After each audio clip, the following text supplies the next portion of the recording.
Amen. Alors ce matin, je veux vraiment ouvrir la parole de Dieu avec vous. Et avant, je vais invoquer la présence encore. Je sais que la parole, elle est bénie, mais que réellement le Saint-Esprit se saisisse de ces mots, puisse venir les planter dans nos vies afin qu'elles puissent porter du fruit pour la gloire de son nom. Père, je t'invoque à nouveau, Saint-Esprit. Tu es le seul qui connaît les profondeurs des cœurs. Tu connais les attentes, les besoins, les soupirs, Seigneur, de chacun. Je prie ce matin qu'au travers de cette parole, nous puissions être au bénéfice encore de cette fraîche rosée, Seigneur, que tu veux déverser sur nous. Merci parce que tu as fait de nous, Seigneur, tes fils et tes filles, et à ta table, nous sommes rassasiés, nous sommes, Seigneur Saint-Esprit, désaltérés, Père, dans le nom puissant de Jésus. Merci que tu puisses utiliser, Seigneur mon Dieu, ta servante que je suis, afin d'apporter, Seigneur, cette parole avec hardiesse, avec, Seigneur Saint-Esprit, l'autorité qu'il y a dans le nom de Jésus. Alléluia, amen. Amen. Donc je vais juste faire un petit rappel. Je ne sais pas qui se souvient de ma dernière prédication, la dernière fois que j'ai prêché. C'était l'année dernière, en 2025. Bon, ben bravo. Ça vaut la peine de passer des nuits blanches. Alléluia. Bon, ben je vais vous rafraîchir la mémoire. Alléluia. Donc, l'année dernière, le 28 décembre 2025, j'ai eu l'occasion de vous apporter une parole, une pensée sur « Sois un fils pour ton père ». Qui se rappelle alors? Ok. « Sois un fils pour ton père », les titres de ma prédication, c'était ça, tiré de Proverbe 4, verset 3, et où Salomon disait « J'étais un fils pour mon père, un fils tendre unique aux yeux de ma mère. Il m'enseignait alors et me disait « Que ton cœur retienne mes paroles, obéis à mes commandements et tu vivras. Acquiert la sagesse, acquiert l'intelligence. » Amen. Donc nous avions vu que Dieu cherchait des fils dans lesquels justement il pouvait déposer un héritage au travers de Galates 4, versets 1 à 6. Et dans ce passage de Galates 4, versets 1 à 6, nous avons vu plusieurs points, ce qui m'avait amené à vous parler de la différence entre un fils et un enfant. Je pense que là, vous commencez à vous en rappeler. Donc, on avait parlé de népios, de iuros, et parce que dans l'un de ces statuts, l'un vous donne de régner, l'autre vous maintient dans l'esclavage. L'un vous donne d'influencer, l'autre vous rend influençable. L'un vous donne d'être administrateur et l'autre vous maintient sous la tutelle. Je ne sais pas si ça commence à remonter dans votre esprit. Amen. Et donc, suite à cela, on avait vu 3 caractéristiques vraiment des fils qui honorent leur père. Et premièrement, on avait vu que le fils avait la capacité de retenir les préceptes du père. Donc, Jean 4, verset 10 et Proverbe 4, verset 3 à 4.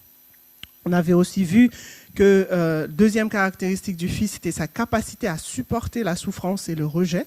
Donc Jean 15, verset 19, parce qu'on sait que les enfants n'aiment pas souffrir et dès lors qu'il faut faire des efforts, ben, ça commence à prendre du recul, à rechigner. Donc si nous sommes fils, nous devons nous préparer justement à vivre dans la tribulation et à surmonter les épreuves. Troisième caractéristique que nous avons vue lors de cette première partie de la prédication, c'était la capacité du fils à être radical au travers de Luc 2, versets 41 à 50, Matthieu 12, versets 46 à 50.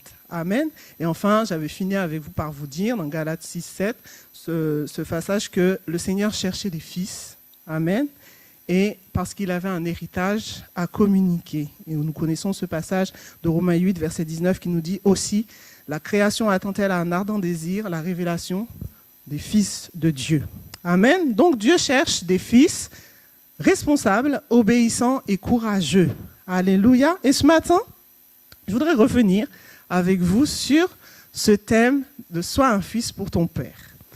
Et après que j'ai eu à vous parler de cette prédication, de ces points que j'ai abordés, j'ai vraiment qui est monté sur mon cœur, mais quand est-ce qu'on devient fils, la réalité? Est-ce que ce n'est pas la question qui se pose à nous lorsque on se dit oui, mais je suis fils de Dieu, maintenant je suis fils de Dieu, j'ai quitté justement le rang des bébés spirituels, je suis passé au rang de fils, mais à quel moment? À quel moment? Tout comme à notre naissance, vous savez que quand chaque enfant naît, son père ou ses parents doivent aller déclarer l'enfant à l'état civil, n'est-ce pas? Et c'est seulement à ce moment-là, précisément, que l'enfant, on peut dire, bon ben, toi, tu t'appelles Ketli, tel. Ou tu t'appelles Aurélie, tel. Ainsi de suite, ok? Donc, c'est la même chose pour Dieu. La question, c'est, nous, à quel moment nous devenons véritablement les fils dont j'ai parlé précédemment? Lisons ensemble dans Matthieu 3, verset 16. Si le texte peut s'afficher, autrement je lis avec vous. Matthieu 3, verset 16. Je lis avec vous. Dès que Jésus eut été baptisé, il sortit de l'eau. Et voici les cieux s'ouvrirent, et il vit l'Esprit de Dieu descendre comme une colombe et venir sur lui. Retenez bien chaque mot, parce que chaque mot a son importance. Et voici, une voix fit entendre des cieux ces paroles.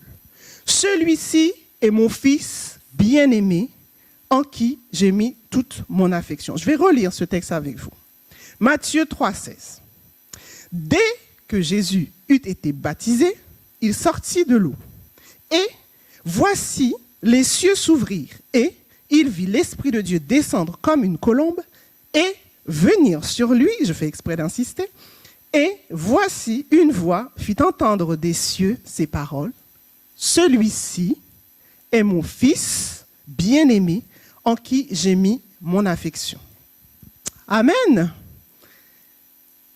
La réalité, c'est que Dieu, travaillant dans le temps, a aussi inscrit dans le temps les étapes de notre reconnaissance en tant que fils. Donc, premièrement, ce matin, ce premier point que je vais voir avec vous, c'est que la reconnaissance du Père, c'est la preuve incontestable de notre statut de fils.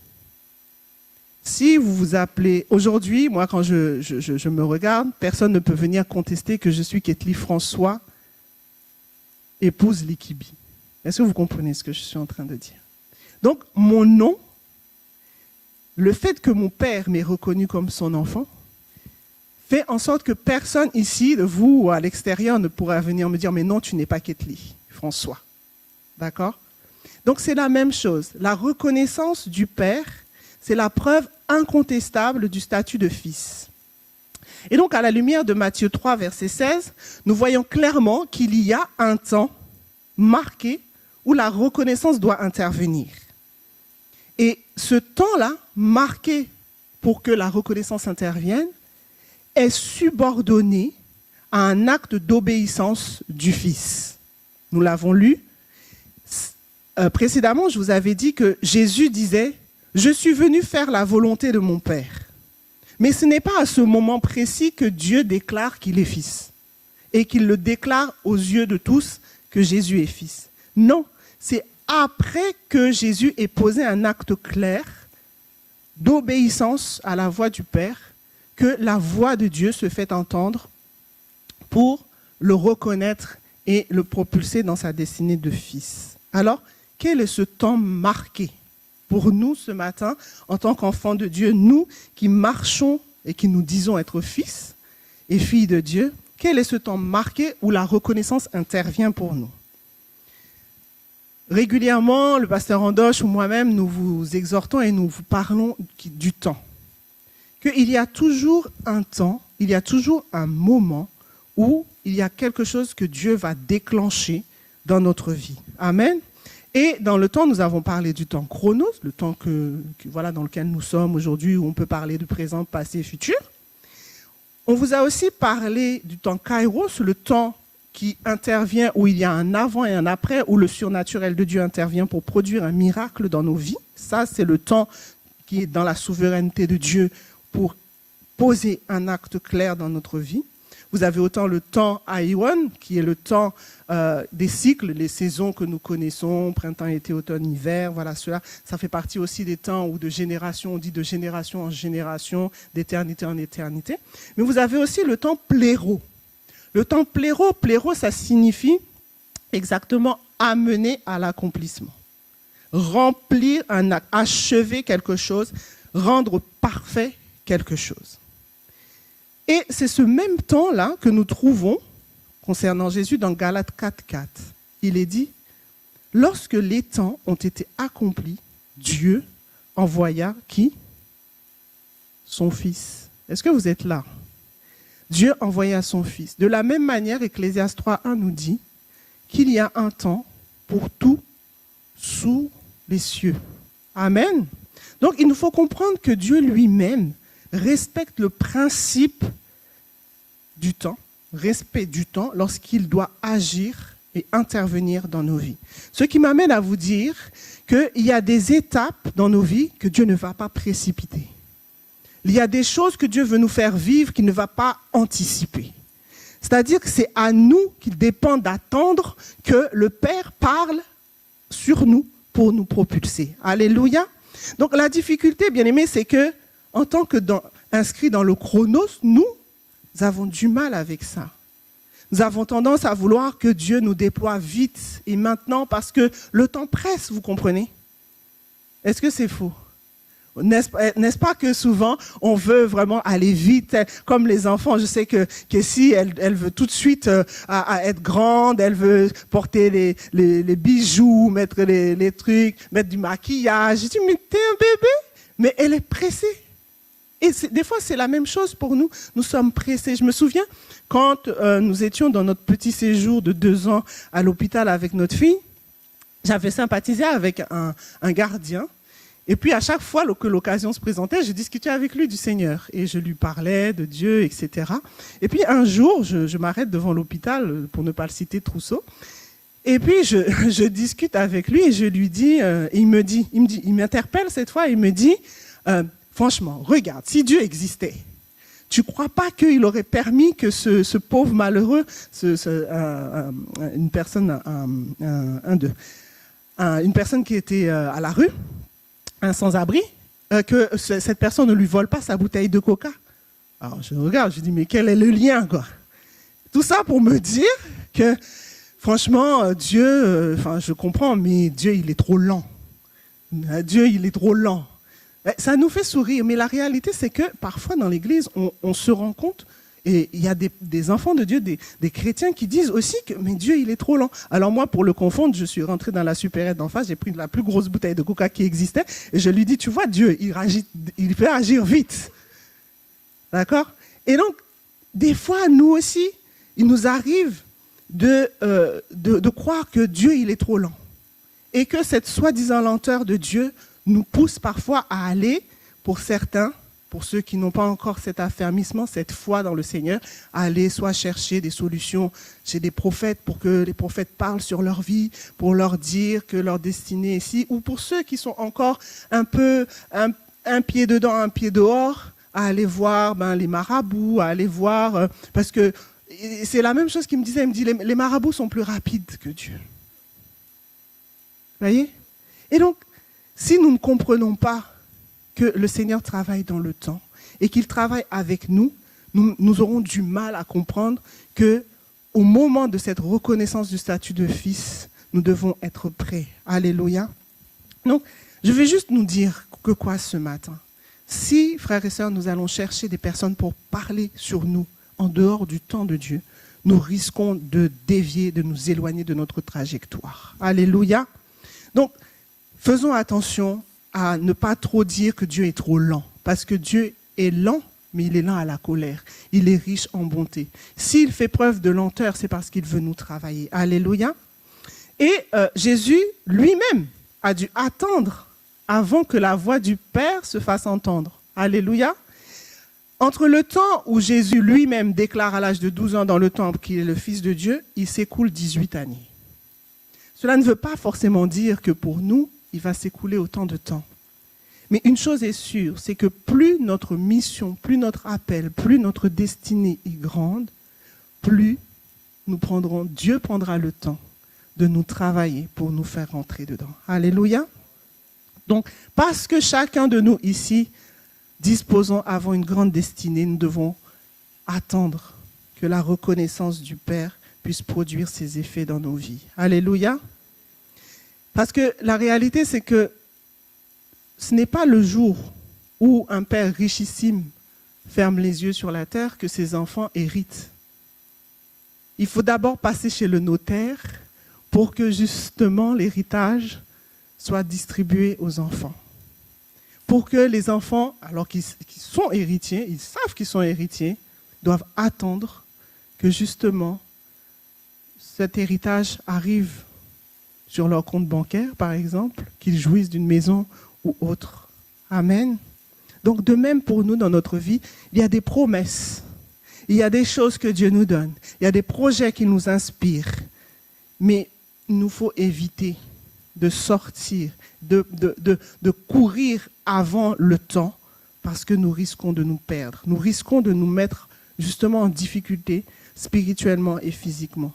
Regardez l'exemple de Joseph. Joseph a subi la jalousie de ses frères parce qu'il a été trop rapide, il a parlé trop vite. Donc soyons sages lorsque nous recevons de Dieu des promesses, des choses qu'il nous donne pour notre destinée. Sachons attendre le temps. Par ailleurs, nous devons aussi veiller dans ce premier point, veiller à ne pas être dans la volonté permissive de Dieu.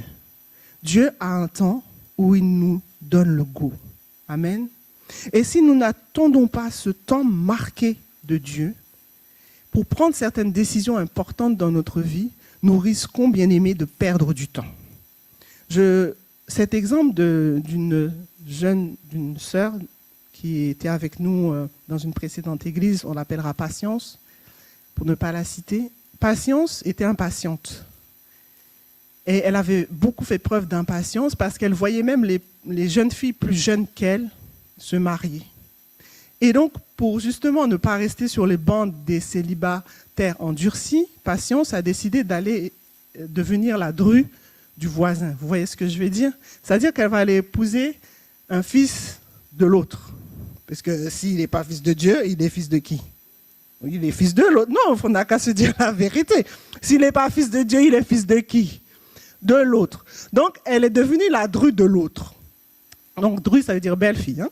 Donc, et puis, 5 ans passent, 2 enfants arrivent, et des difficultés commencent à rentrer dans le foyer. Aujourd'hui, malheureusement, ça fait 10 ans qu'elle est divorcée. Qu'est-ce qui s'est passé? Elle a décidé, en dehors du temps, de prendre une décision cruciale pour sa vie, c'est-à-dire d'épouser, selon ce que la parole de Dieu nous dit, ne vous mettez pas avec les infidèles sous un joug étranger. Donc, elle est sortie de son couloir de destinée, de cette trajectoire que Dieu a fait pour elle. Dieu est bon. Et aujourd'hui, elle revient au Seigneur, elle est revenue au Seigneur, elle sert dans l'église. Mais voyez-vous, elle aurait pu s'éviter ses souffrances. Elle aurait pu s'éviter de perdre autant de temps. Alléluia. Alors, regarde ton voisin, ta voisine, dis-lui, acquiert la sagesse. Non, mais faites-le acquiert la sagesse. Apprends la patience. Amen. Frères et sœurs, sans cela, j'aimerais vous dire que sans cela, nous ne pourrons pas supporter l'épreuve liée à la reconnaissance. Sans ça, là, sans la patience, nous ne pourrons pas supporter les épreuves qui viendront lorsque Dieu va parler sur nous. Regardez, si Dieu avait reconnu publiquement Jésus à 12 ans, est-ce que vous pensez que toutes les pierres qu'il a reçues, toutes les attaques, les paroles des pharisiens, des sadducéens, des autres, il aurait pu, à l'âge de 12 ans, supporter de telles choses? Jamais. Donc, c'est-à-dire que Dieu a son temps où il parle et il envoie la parole et elle ne reviendra pas à ce moment-là clairement et précisément. Amen. Deuxième chose que nous devons comprendre, c'est que la reconnaissance est subordonnée à l'obéissance. La reconnaissance est subordonnée à l'obéissance. Le texte nous dit cela, nous dit, dès que Jésus eut été baptisé, il sortit de l'eau et voici les cieux s'ouvrir. Et il vit l'Esprit de Dieu descendre comme une colombe et venir sur lui.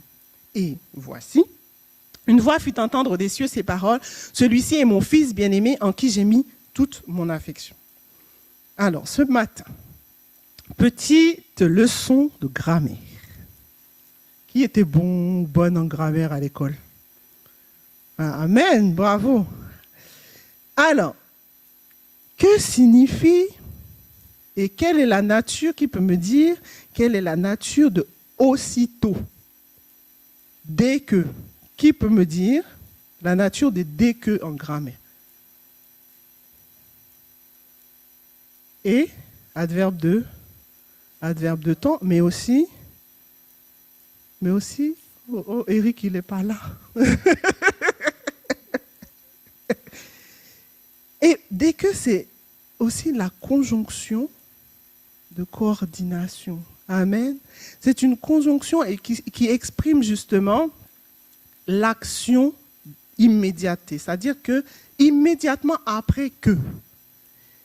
L'expression dès que va être utilisée justement pour dire quand quelque chose va arriver juste après une autre action. Amen. Donc, une action qui se produit après une action. Dès lors que Jésus ait posé l'action de descendre dans les eaux, de sortir des eaux, le Père va parler. Le Père va intervenir pour faire connaître Jésus, pour le faire connaître aux yeux de tous ceux qui étaient présents, qu'il était son Fils. Et nous sommes justement en train de parler du temps d'intervention où la reconnaissance de Fils intervient pour nous. L'exemple de Jésus vraiment est clair et nous montre qu'il s'agit de notre obéissance. Le moment où nous décidons de pleinement rentrer dans l'obéissance, alors le Père va parler. Alléluia. Le Père ne tardera pas de parler si nous, en tant qu'enfants de Dieu, en tant que fils de Dieu, nous décidons de marcher dans l'obéissance. Dieu attache tellement d'importance à l'obéissance. Souvenez-vous que Satan a été rebelle, il a été précipité. La rébellion, Dieu en a horreur. La rébellion, ça veut dire se lever contre l'autorité. Et Satan, voulant se lever contre l'autorité de Dieu, il a été précipité. Jésus, décidant d'obéir à la voix de Dieu, la parole de Dieu nous dit qu'il a été élevé. Donc notre obéissance conditionne notre reconnaissance et notre élévation. Je le redis. Notre obéissance conditionne notre reconnaissance et notre élévation. Inversement, notre désobéissance va produire justement notre chute. Alléluia. Donc, je ne sais pas si vous avez remarqué, parce que moi, quand je lis la parole de Dieu, j'aime bien rentrer dans le film aussi. J'aime bien jouer les scènes. Je sais pas, je me trouve un petit rôle ou là-bas, et puis je vois, peut-être que moi, je suis juste la feuille qui se cache pour, vous voyez. Mais moi, ce que j'ai constaté dans ce passage, c'est qu'il y a un pas de temps entre le temps où Jésus descend, donc prend son baptême, sort de l'eau, et le moment où Dieu fait sa déclaration publique de la filiation avec lui. Je m'explique. J'imagine la scène. Je vois qu'il s'est passé une mise en scène extraordinaire, marquée par un nombre de « et ». Et alors, toujours, nous sommes dans la grammaire française ce matin.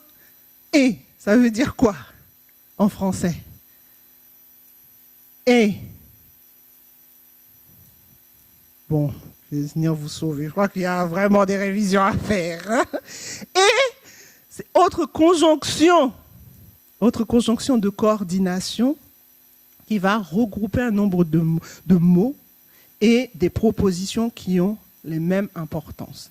C'est-à-dire que les 3 « et » que nous avons lus sont tout autant importantes que le dernier « et voici la voix du Père se fait entendre ». Je ne sais pas si vous comprenez ce que je veux dire. « Et voici les cieux s'ouvrir.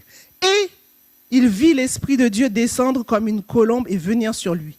Et voici, le Père va parler. » Les 3 « et » énoncent donc la même importance dans cette phrase. Il était important que tout cela se déroule, que la scène se passe de manière extraordinaire, tel un film, pour que justement Dieu puisse parler. Qu'est-ce que cela signifie pour nous ce matin? Notre obéissance réjouit tellement le cœur de Dieu que lorsque la reconnaissance va intervenir, elle ne va pas intervenir en catimini. Lorsque la reconnaissance va intervenir, elle ne va pas revenir cachée sous « oui, c'est le Seigneur qui te reconnaît dans le noir ».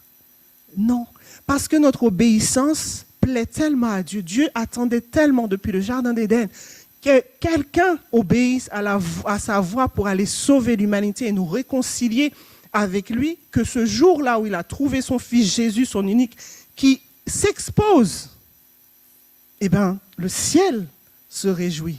Il y a quelque chose de puissant qui s'opère. Parce que Dieu aurait pu parler au moment où Jésus descend dans l'eau. Dieu aurait pu parler juste au moment où il sort de l'eau. Mais non, il attend tout ça.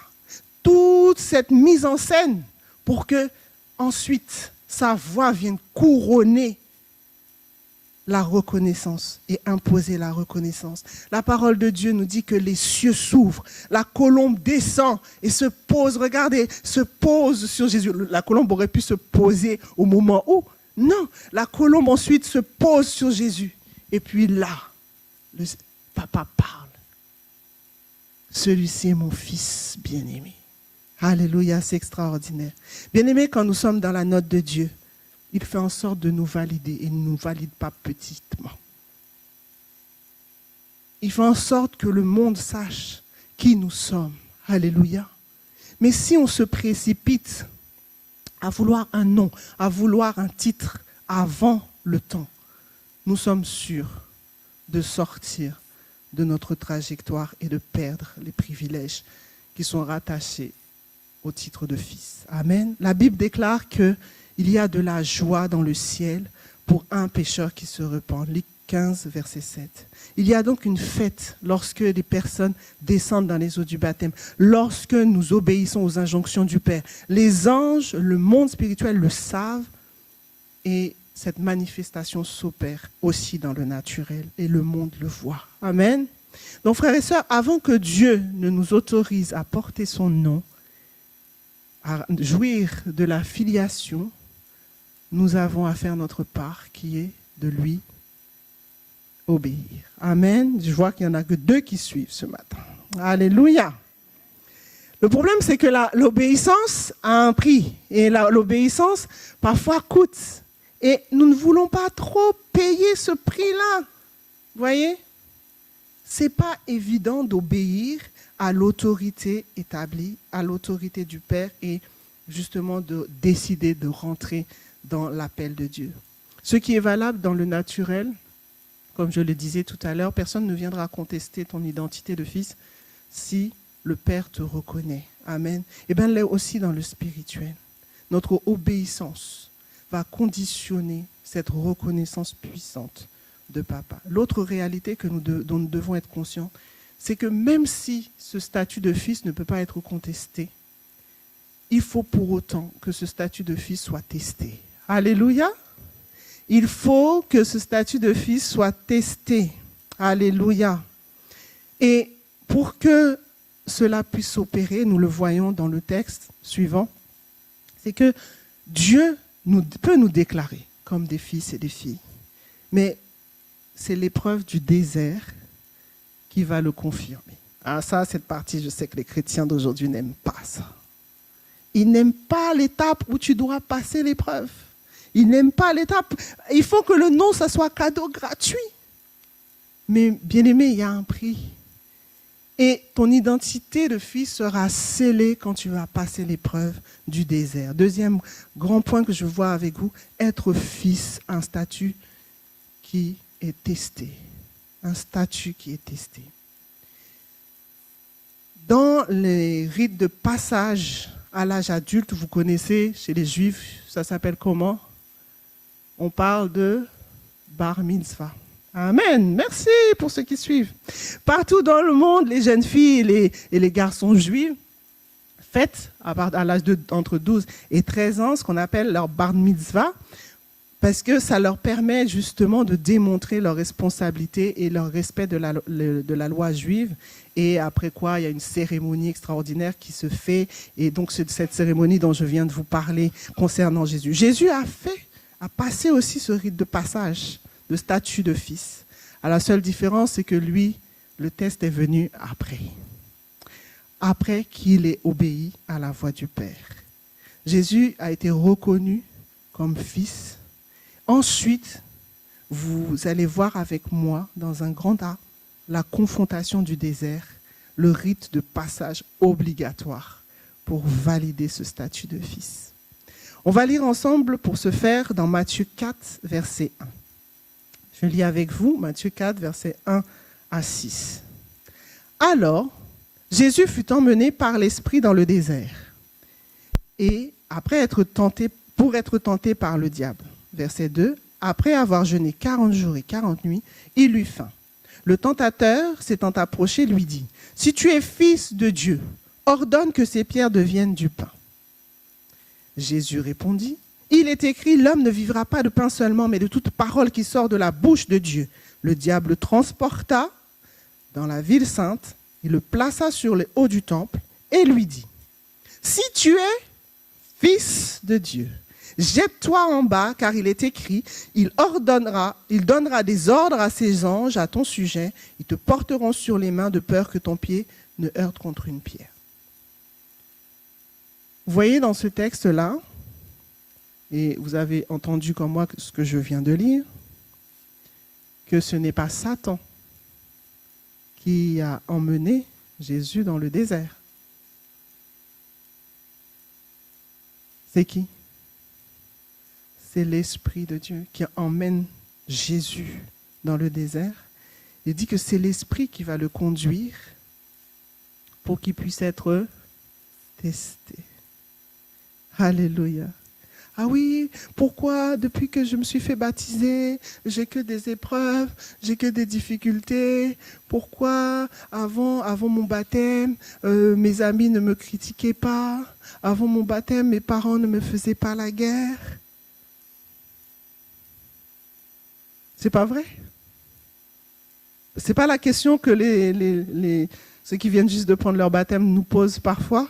Ou voilà, quand vous discutez avec eux, mais oui, mais depuis que je me suis baptisée, au travail, ça ne va pas. Ah, tu as obéi, maintenant, tu es testé. Alléluia. 2 Timothée 4, 2 te donne la réponse à ta question. Souffre avec moi comme un bon soldat de Jésus-Christ. Il n'est pas de soldat qui s'embarrasse des affaires de la vie s'il veut plaire à celui qui l'a enrôlé. Et l'athlète n'est pas couronné s'il n'a pas combattu suivant les règles. Il faut que le laboureur travaille avant de recueillir les fruits. Comprenez ce que je dis, c'est l'apôtre Paul qui parle à Timothée. Car le Seigneur te donnera l'intelligence en toutes choses. Je suis un fils pour mon père. Et à la fin, Salomon dit, acquiert la sagesse, acquiert l'intelligence. Comprends que lorsque tu obéis, viendra ensuite la phase de test. Ce n'est pas compliqué. Bien-aimés dans le Seigneur, lorsque nous marchons dans l'obéissance à Christ, le sceau que Dieu met sur nous passe par l'épreuve. Alléluia. Et Jésus nous le montre bien. Jésus nous le montre bien. Vous remarquerez aussi, et surtout, que le diable ne va pas l'attaquer sur sa mission. Le diable ne va pas l'attaquer sur autre chose que son identité de fils. Et il va lui dire, si tu es fils, Matthieu 4, 3, si tu es fils, sache que lorsque tu vas obéir, tu peux peut-être entendre la voix de l'ennemi te dire, si tu es fils de Dieu, pourquoi tu prends le traitement chimique que tu le mets dans ton corps? Dieu n'a-t-il pas dit qu'il va te guérir par ses meurtrissures? N'écoute pas, c'est un mensonge du diable. Dis-lui, arrière de moi, Satan, parce que Dieu a donné aussi l'intelligence à l'homme. Amen. Il peut venir te dire, si tu es fils de Dieu, mais regarde ton niveau de sanctification, regarde ton niveau de pureté. Si tu es fils de Dieu, tu sais que Dieu n'aime pas le péché. Alors pourquoi tu es encore dans cette situation? Réponds-lui, il est écrit, je suis juste justifié par le sang de l'agneau. Qu'il n'y a plus aucune condamnation pour ceux qui sont en Christ. Arrière de moi, Satan. Alléluia. Mais ce matin, je déclare que nous passons le test du désert. Alléluia. Nous passons le test de la culpabilité. Amen. Nous passons le test, Seigneur, sur ces situations financières qui nous dominent parce que Papa est celui qui pourvoit à tous nos besoins. Alléluia. Deuxième chose, dans ce point, la confrontation du désert, c'est un moyen pour équiper le Fils. Est-ce que vous avez remarqué dans ce passage? Frères et sœurs, l'épreuve de Dieu, lorsque le Saint-Esprit, lorsque l'Esprit de Dieu nous emmène face à nos collègues, face à une situation de santé, face à une situation financière, ce n'est pas pour nous tuer, ce n'est pas pour nous anéantir, c'est pour nous équiper. Alléluia. Jacques 1, 2 nous dit, mes frères, regardez comme un sujet de joie complète les diverses épreuves auxquelles vous pouvez être exposés. Sachant que l'épreuve de votre foi produit quoi? La patience. Mais il faut que la patience accomplisse parfaitement son œuvre afin que vous soyez parfaits et accomplis sans faillir en rien. Nous avons déjà parlé du temps de la patience. Et Dieu nous dit que lorsqu'il nous envoie dans l'épreuve, ce n'est pas pour qu'on perde des plumes. C'est qu'au contraire, on prenne notre dimension, notre envol et qu'on grandisse. Alléluia. De même que le passage au désert de Jésus avait pour but de l'équiper pour affronter la croix. De même, le Seigneur nous équipe dans l'épreuve pour affronter, justement rentrer dans la perfection et atteindre le but de Dieu pour nous. C'est la même chose qui est arrivée à Moïse. Moïse a passé l'épreuve du désert et c'est seulement au moment où Dieu a vu que Moïse avait été suffisamment modelé, suffisamment travaillé, suffisamment vraiment trituré dans son âme et qu'il n'avait plus de notion de son identité, que Dieu vient et lui donne le bâton pour aller libérer le peuple. Au sortir de l'épreuve, bien-aimé, le Seigneur va te donner une parole. Le Seigneur va te donner une chose que personne ne pourra venir te retirer. Alléluia. Nous avons justement dans ce passage de Jacques que le but que Dieu a pour nous, c'est de nous rendre parfaits. Matthieu 5, 48 nous dit « Soyez donc parfaits comme votre Père céleste est parfait. » Matthieu 5, 48. Il veut nous rendre parfaits comme lui, imprimer son image en nous et que nous puissions manifester son image. Vous connaissez ce dicton qui dit tel père, tel fils. Mais si nous ne sommes pas passés par l'épreuve du désert, nous ne pourrons pas justement refléter clairement l'image du Père. On nous sera un peu flou. Vous voyez? Quand certains vont vous dire « Ah ouais, si tu es fils de Dieu », et là, le doute va venir en toi. Parce que tu n'auras pas passé l'épreuve du désert. Donc, frères et sœurs, je finis en vous disant que dans le processus de notre maturité spirituelle, il nous faut comprendre qu'il y a la phase de l'adoration, de la déclaration, où Dieu va dire « Tu es mon fils » par adoption. Amen. Il y a la phase justement de la révélation, où Dieu va te révéler au monde pour accomplir les œuvres qu'il a préparées pour toi. Et en marchant dans l'obéissance, tu vas démontrer justement ton caractère, tes traits de fils. Et il y a la phase de confirmation qui passe par le fait de surmonter les épreuves. Alléluia. Donc, sans ces trois phases-là, je le répète, l'image du Père, parce que cette année, nous sommes justement dans la manifestation de l'image de Christ en nous, nous ne pourrons pas refléter correctement cette image-là et jouir justement de notre rang de fils et de filles. Bien-aimés, accepter Jésus, c'est la première étape. Amen, pour rentrer dans la famille de Dieu. Mais si nous voulons porter le nom, jouir des privilèges du nom. Vous savez qu'il y a des fils, ça leur dit rien. Hein. Vous avez des exemples en Angleterre, il y en a un, il a ramassé ses affaires, il a dit, moi, la royauté, ça ne m'intéresse pas. Hein. Et puis, il est parti vivre sa vie. Vous pouvez. Hein. Vous prenez votre baptême et puis, ouais, voilà. Mais il ne reste pas moins vrai que vous passez à côté de quelque chose d'extraordinaire. C'est-à-dire que lorsque papa, il vient, il met le tampon sur vous, quand vous allez quelque part, ça se voit. Vous n'avez pas besoin de parler. C'est extraordinaire.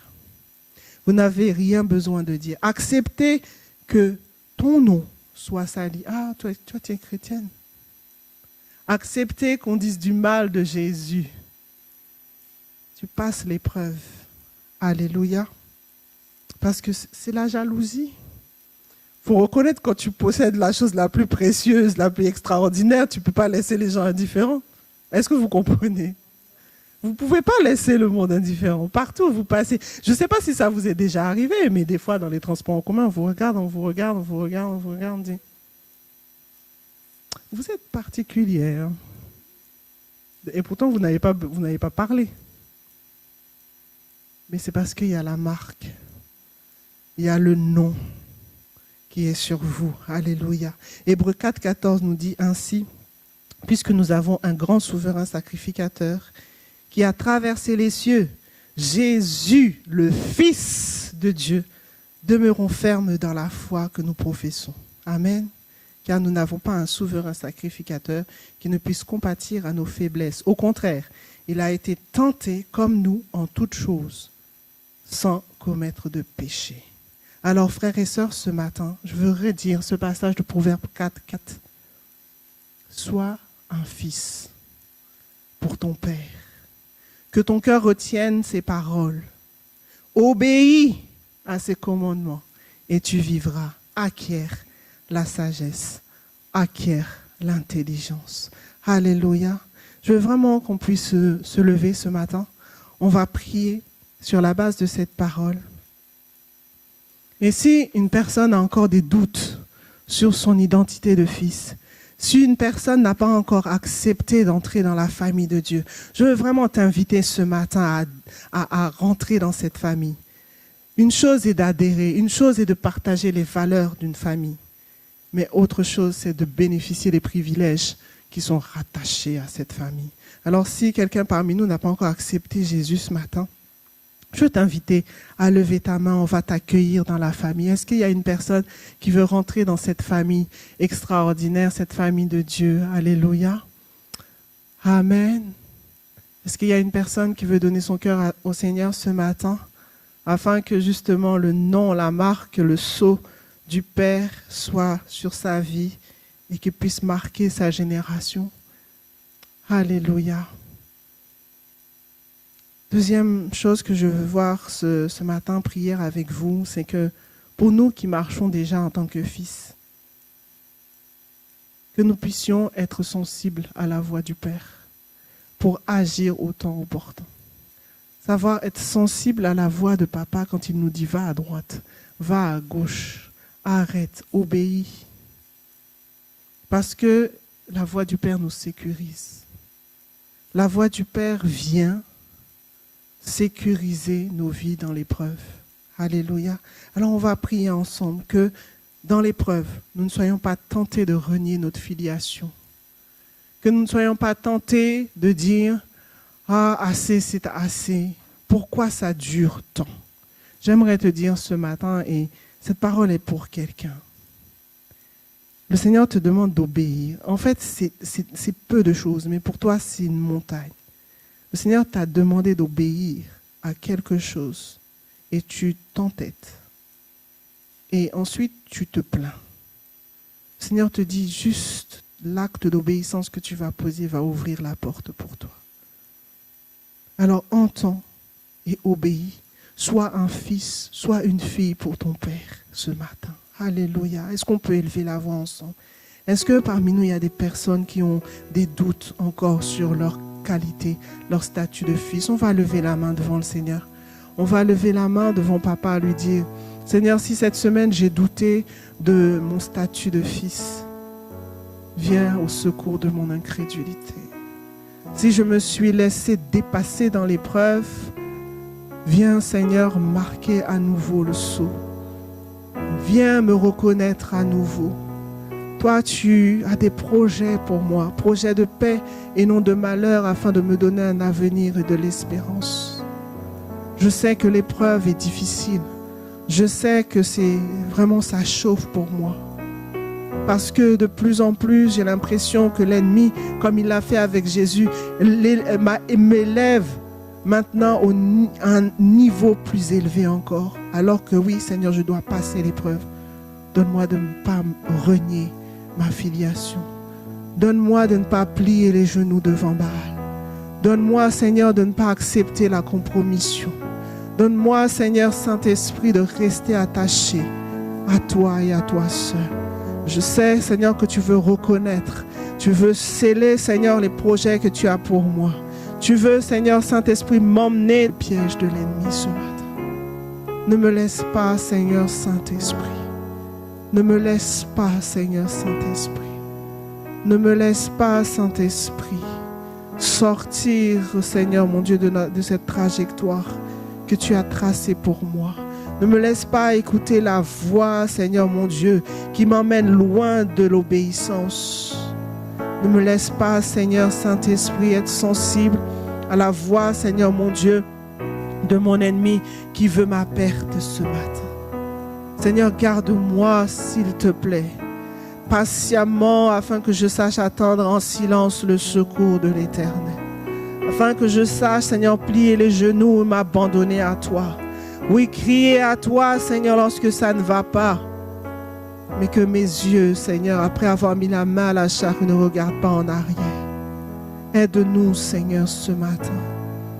Aide-nous, Seigneur, ce matin à nous rappeler qu'il est bon, Seigneur, mon Dieu, de te faire confiance, de t'attendre afin, Seigneur, que la voix se fasse entendre ce matin. Seigneur, que toute culpabilité qui parle contre nous, nous puissions déclarer notre identité de fils. Oui, tu nous as reconnus en Jésus. Tu as déclaré, Seigneur, sur nous dans Galates 4, que tu es, Seigneur Jésus, notre papa, que nous sommes des fils et filles par adoption.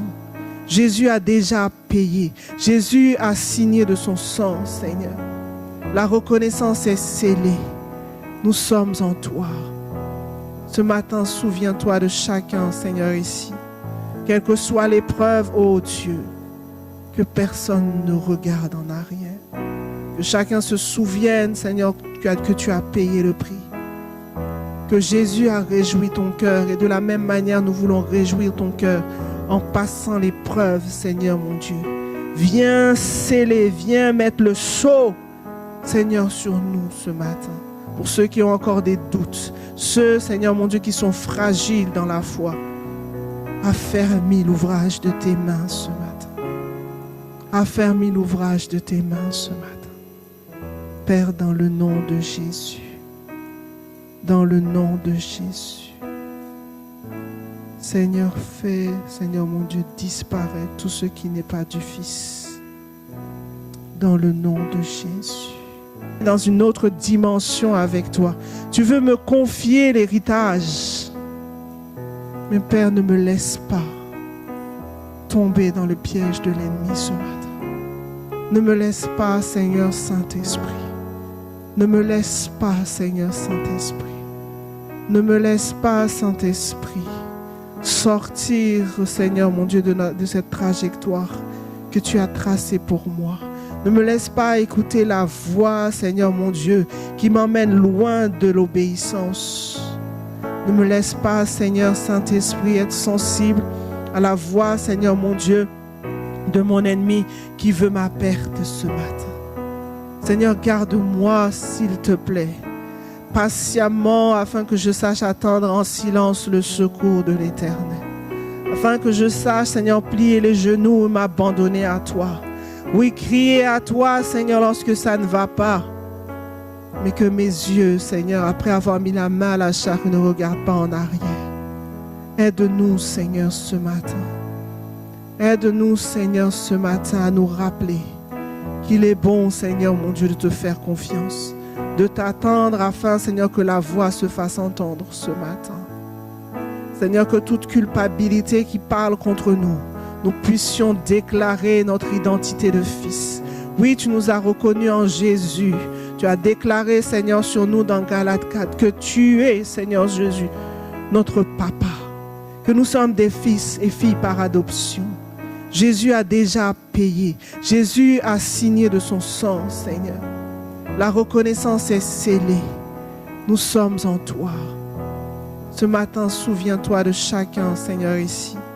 Quelle que soit l'épreuve, ô Dieu, que personne ne regarde en arrière. Que chacun se souvienne, Seigneur, que tu as payé le prix. que Jésus a réjoui ton cœur. Et de la même manière, nous voulons réjouir ton cœur en passant l'épreuve, Seigneur mon Dieu. Viens sceller, viens mettre le sceau, Seigneur, sur nous ce matin. Pour ceux qui ont encore des doutes, ceux, Seigneur mon Dieu, qui sont fragiles dans la foi, affermis l'ouvrage de tes mains ce matin. Affermis l'ouvrage de tes mains ce matin. Père, dans le nom de Jésus. Dans le nom de Jésus. Seigneur, fais, Seigneur mon Dieu, disparaître tout ce qui n'est pas du Fils. Dans le nom de Jésus.